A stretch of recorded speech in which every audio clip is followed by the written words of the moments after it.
Hola con todos. El día de hoy, junto a mi compañero Henry Arévalo y quien les habla Ángel Puaquiza, vamos a tratar el tema sobre Modbus con variador GE.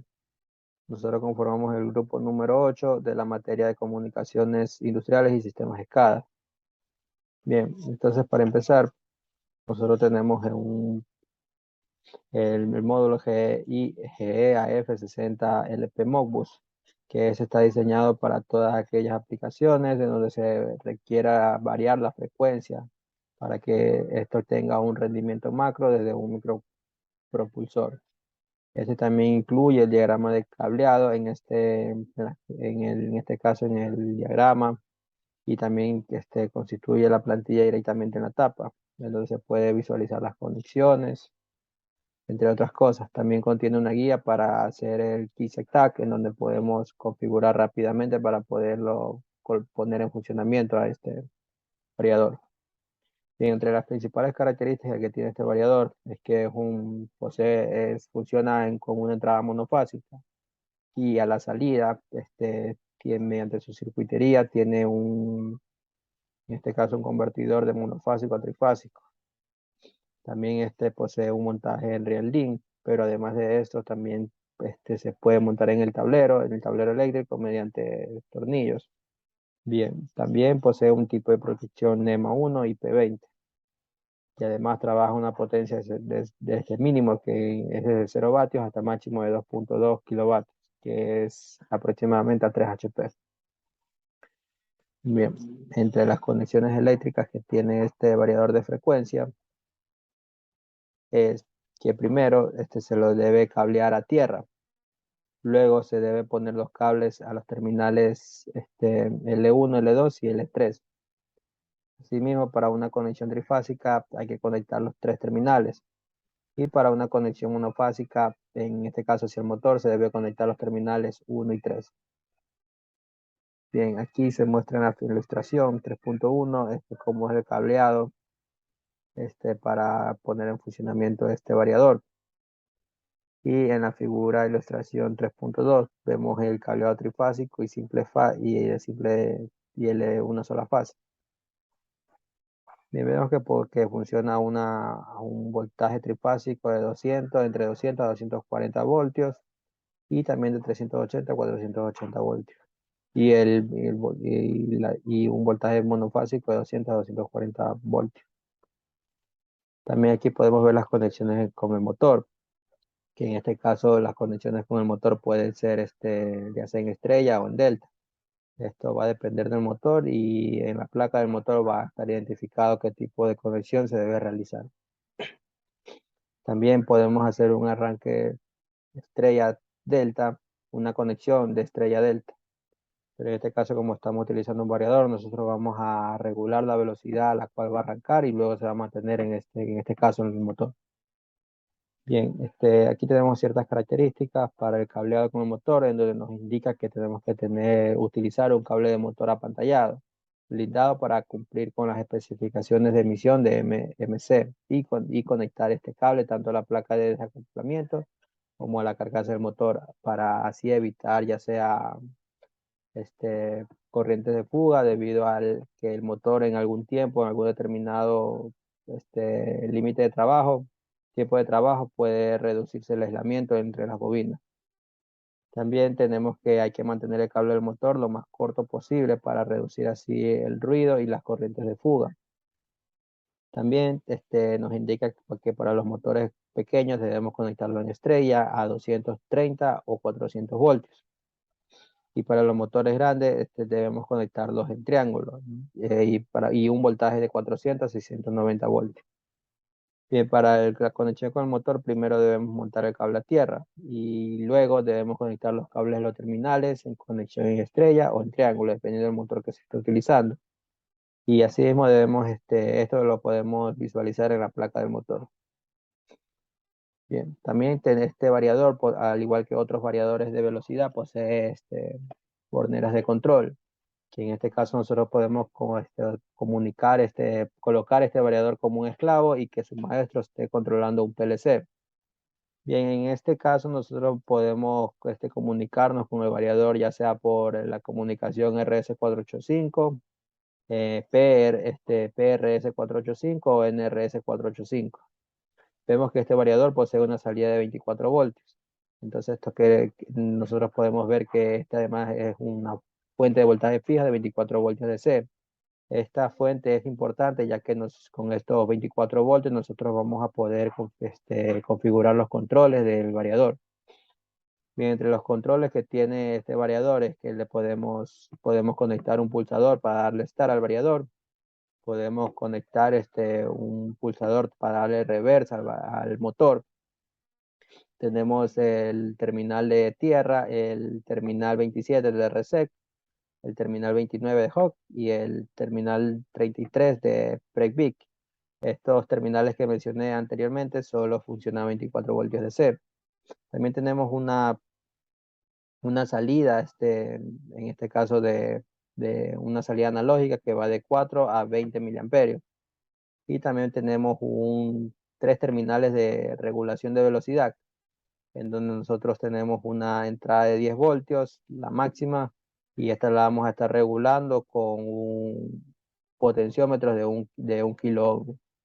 Así mismo también tenemos una entrada analógica, en este caso solo de corriente, que va desde 4 a 20 miliamperios. A continuación, mi compañero va a seguir con la explicación del variador. Bueno, ahora vamos a hablar acerca del protocolo Modbus, que es con el que realiza la conexión. El protocolo Modbus RTU es muy conocido ya que este permite pues, el intercambio de datos entre PLCs y ordenadores. Esto es lo más común. El Modbus, como se sabe, es un protocolo de mensajería de capa de aplicación posicionado en el nivel 7 del modelo OSI, que ya hemos visto en clases. La implementación de Modbus en una red es fácil y requiere de poco desarrollo. Esta comunicación es compatible con todo tipo de topología de redes y principalmente Modbus está basado en la arquitectura maestro-esclavo RTU o cliente-servidor, que es TCP/IP, que es básicamente lo parecido al maestro-esclavo, pero utilizaría un cable tipo Ethernet. En RTU sería un cable tipo serial. Siguiente.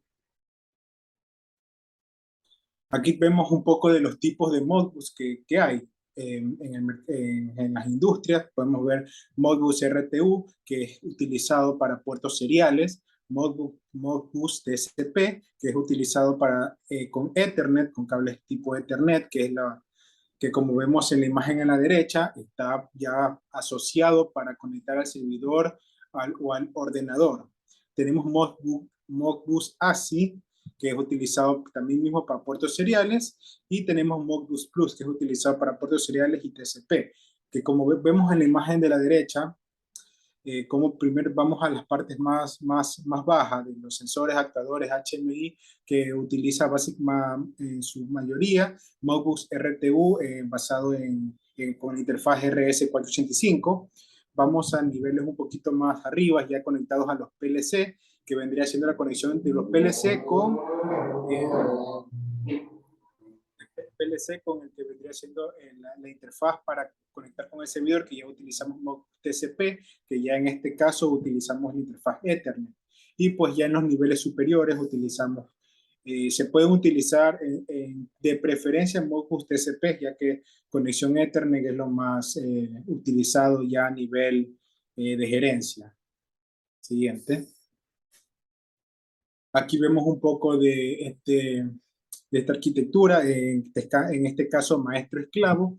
Vemos cómo tenemos un PLC maestro y tenemos los distintos actuadores y sensores en la parte inferior.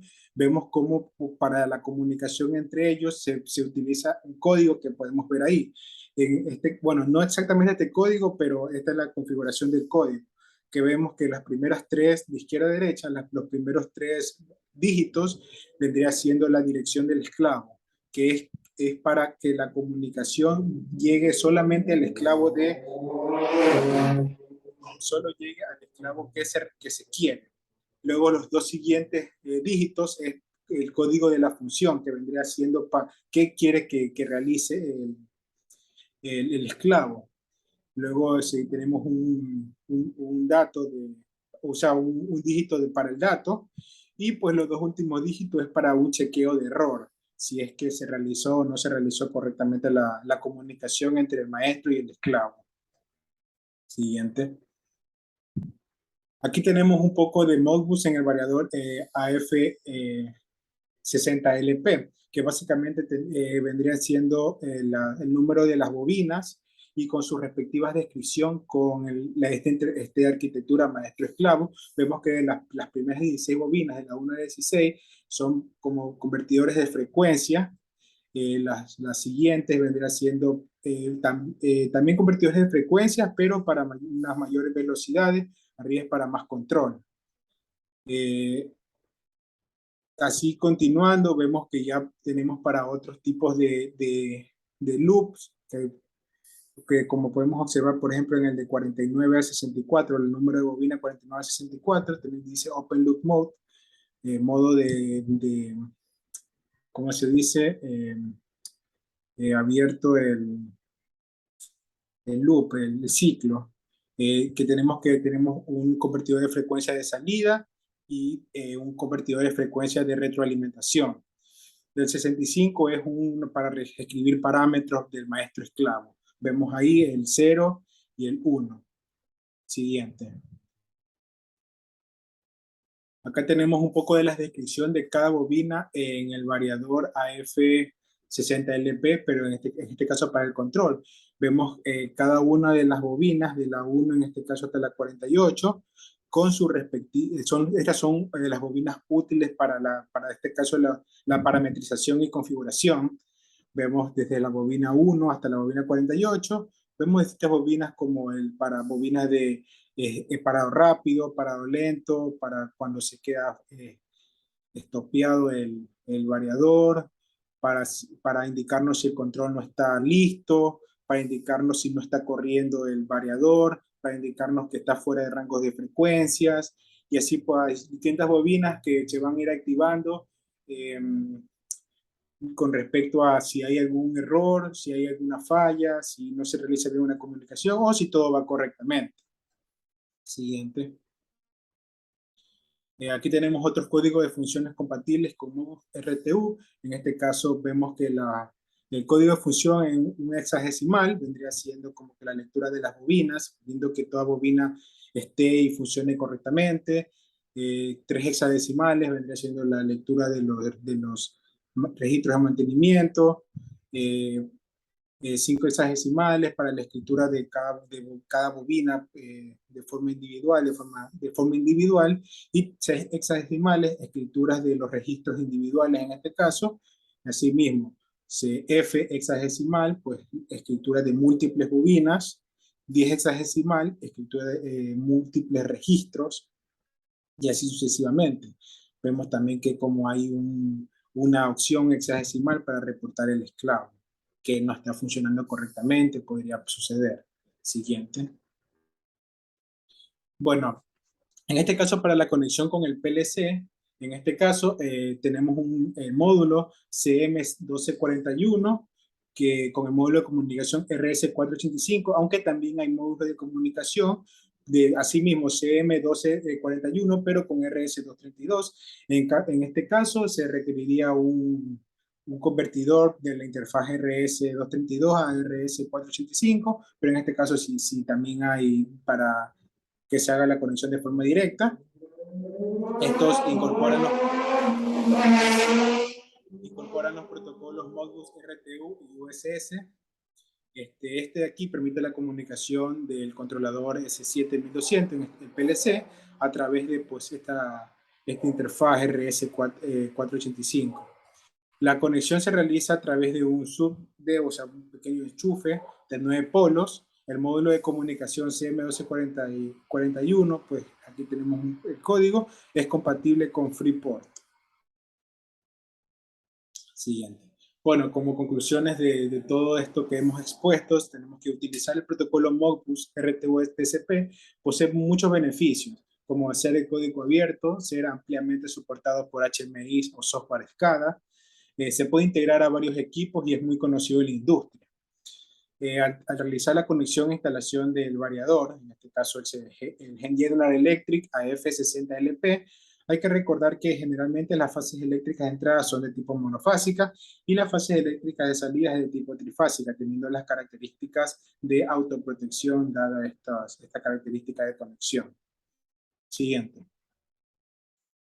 Bueno, y como recomendaciones tenemos que en caso de que se requiera realizar una comunicación cableada, porque existen dos tipos de comunicación, la comunicación cableada y la comunicación pues con estos tipos de protocolos, hay que observar detenidamente el manual de operación y así conectar correctamente todas las referencias a GND para evitar problemas de continuidad en la comunicación, cosa que no ocurre si solamente se utilizara un protocolo de comunicación con una interfaz RS485 o Ethernet, en caso de que sea módulo TCP.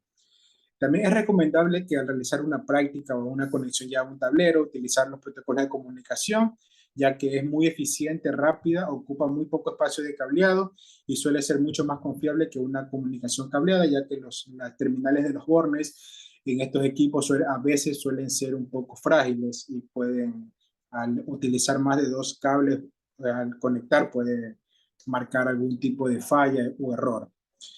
Muchas gracias, esto es todo por este video.